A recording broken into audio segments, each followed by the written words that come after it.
Hello everyone, welcome to Sri Bala Vantalu. ఈరోజు మన tasty recipe గోంగూర పుల్లకూర అండి. పుల్లగా కారంగా చాలా బాగుంటుంది. వైట్ రైస్ కానీ రాగి సంగటికి కూడా సూపర్గా ఉంటుంది. వైట్ రైస్కి అయితే ఆమ్లెట్ లాంటివి సైడ్ డిష్ లాగా పెట్టుకొని తిన్నామంటే టేస్ట్ చాలా బాగుంటుంది. మరైతే లేట్ చేయకుండా మనము ప్రాసెస్లోకి వెళ్ళిపోదాం. నేను ఇక్కడ గోంగూర పుల్లకూర కోసం ఒక కట్ట గోంగూర తీసుకున్నాను. ఆకుల్ని సపరేట్గా తీసేసుకొని శుభ్రంగా ఒక 2-3 సార్లు నీట్గా కడిగేసి పెట్టేసుకోవాలి. ఇప్పుడు స్టవ్ ఆన్ చేసుకొని ఒక ప్యాన్ పెట్టేసుకొని 1 టేబుల్ స్పూన్ ధనియాలని, 1/4 టేబుల్ స్పూన్ మెంతులను వేసేసుకుందాం. 1/2 టేబుల్ స్పూన్ జీలకర్రను వేసేసుకొని మీడియం ఫ్లేమ్లో వేయించుకోవాలి. ఇవి కొద్దిగా వేగిన తర్వాత 1-5-6 ఎండుమిర్చిని ఇలా తుంచేసి వేసేసుకోవాలి. నేను ఇక్కడ గోంగూర పుల్లకూరకి పచ్చిమిర్చి ఎండుమిర్చి 2 వేస్తున్నానండి. మీరు కావాలంటే పూర్తిగా పచ్చిమిర్చినైనా వేసేసుకోవచ్చు. ఈ ఎండుమిర్చి వేశాక బాగా వేగేంత వరకు వేయించేసుకుని స్టవ్ ఆపేసి చల్లారనిద్దాం. స్టవ్ ఆన్ చేసుకొని ఒక ప్యాన్ పెట్టేసుకొని కడిగి పెట్టుకున్న గోంగూరని వేసేసుకుందాం. ఒక 2-3 టేబుల్ స్పూన్లమైన కొత్తిమీరని కూడా చిన్న పీసెస్గా కట్ చేసి వేసేసుకోవాలి. ఒక 2 టమాటోల్ని చిన్న పీసెస్గా కట్ చేసి వేసేసుకుందాం. టమాటోలు ఎక్కువేమీ అవసరం లేదండి, ఎందుకంటే గోంగూర పుల్లగా ఉంటుంది కదా. 2 టమాటోలు వేసుకుంటే సరిపోతుంది. ఒక ఉల్లిపాయని ఇలా పొడవుగా కట్ చేసి వేసేసుకోవాలి. ఒక 10 పచ్చిమిర్చిని ఇలా చీలికలుగా కట్ చేసి వేస్తున్నానండి. ఇలా పచ్చిమిర్చిని చీలికలుగా కట్ చేసి వేసుకున్నామంటే గోంగూర పుల్లకూర మెదుపుకునేటప్పుడు పచ్చిమిర్చి మెత్తగా మెదిగిపోతాయన్నమాట. 1 టేబుల్ స్పూన్ ఫ్రెష్ అల్లం వెల్లుల్లి పేస్ట్ వేసాను. 1/2 టేబుల్ స్పూన్ పసుపును కూడా యాడ్ చేసుకుందాం. 1/4 టేబుల్ స్పూన్ జీలకర్రను వేసేసుకుందాం. జీలకర్ర మనం ఎండుమిర్చిలో వేయించుకున్నాం, పోపులో కూడా వేసుకోవాలి కదా, అందుకే 1/4 టేబుల్ స్పూన్ వేసుకుంటే సరిపోతుంది.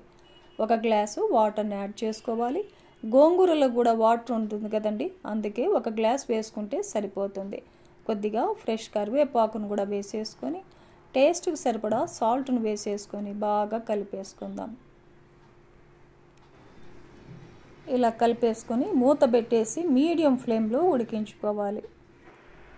మధ్యలో ఒకసారి మూత తీసి వాటర్ ఏమైనా తక్కువ అయ్యాయా అన్నది చెక్ చేసుకుంటూ ఒకసారి బాగా కలిపేసుకొని గోంగూర టమాటో బాగా ఉడికేంత వరకు మూత పెట్టేసి ఉడికించుకుందాం. ఈ లోపల ముందుగా వేయించుకున్న ధనియాలు, ఎండుమిర్చి, జీలకర్ర, మెంతులు ఇవన్నీ కూడా వేసేసుకొని చిన్న మిక్సీ జార్లో మూత పెట్టేసి మెత్తగా మిక్సీ పట్టేసుకోవాలి. చూడండి, ఇలా మెత్తగా మిక్సీ పట్టేసుకోవాలి. ఇప్పుడు మూత తీసి చూద్దాం. చూడండి, గోంగూర, టమాటో, ఉల్లిపాయలు అన్నీ కూడా మనకు చాలా బాగా మెత్తగా కుక్ అయిపోయాయి. ఇలా మొత్తం ఒకసారి బాగా కలిపేసుకొని ఇప్పుడు మనం మిక్సీ పట్టుకున్న పౌడర్ని అంతా వేసేసుకొని బాగా కలిపేసుకోవాలి. ఇలా మొత్తం కలిసేలాగా కలిపేసుకొని స్టవ్ ఆపేసి పప్పు గుత్తితో మెదిపేసుకోవాలి. టమాటోలంతా బాగా మెదిగిపోయేలాగా మ్యాష్ చేసుకోవాలి. ఈ పుల్లకూరకి పోపు లేకుండా కూడా ఇలాగే తినచ్చండి, బాగుంటుంది. కానీ నేను పోపు వేస్తున్నాను. స్టవ్ ఆన్ చేసుకొని ఒక ప్యాన్ పెట్టేసుకొని ఒక 2 టేబుల్ స్పూన్ల ఆయిల్ వేసాను. ఆయిల్ హీట్ ఎక్కిన తర్వాత 1/2 టేబుల్ స్పూన్ ఆవాలు, 1/2 టేబుల్ స్పూన్ జీలకర్ర, 1 టేబుల్ స్పూన్ శనగబేడలు, 1 టేబుల్ స్పూన్ మినపగుళ్ళు, ఒక 2-3 ఎండుమిర్చిని తుంచేసి వేసేసుకొని పోపంతా బాగా వేగిన తర్వాత 1 వెల్లుల్లిగడ్డని పొట్టు తీసి కొంచెం కచ్చా పచ్చగా దంచేసి వేసేసుకోవాలి.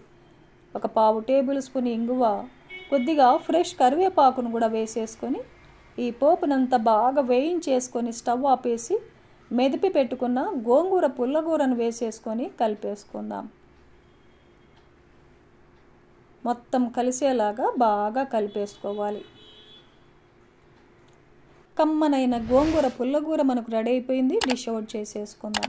వేడి అన్నంలో గోంగూర పుల్లకూర వేసేసుకొని వడియాలు అప్పడాలతో తిని చూడండి, టేస్ట్ చాలా బాగుంటుందండి. ఆమ్లెట్ వేసేసుకొని కూడా తినచ్చు. రాగి సంగటికి కూడా పుల్లగా కారంగా చాలా బాగుంటుందండి. చూశారు కదండి, ఈ గోంగూర పుల్లకూరని ఈ ప్రాసెస్లో మీరు కూడా ఇంట్లో ట్రై చేసి టేస్ట్ చేయండి. ఈ వీడియో నచ్చితే లైక్ చేయండి, షేర్ చేయండి, సబ్స్క్రైబ్ చేయండి. థ్యాంక్ యూ అండి. Thanks for watching.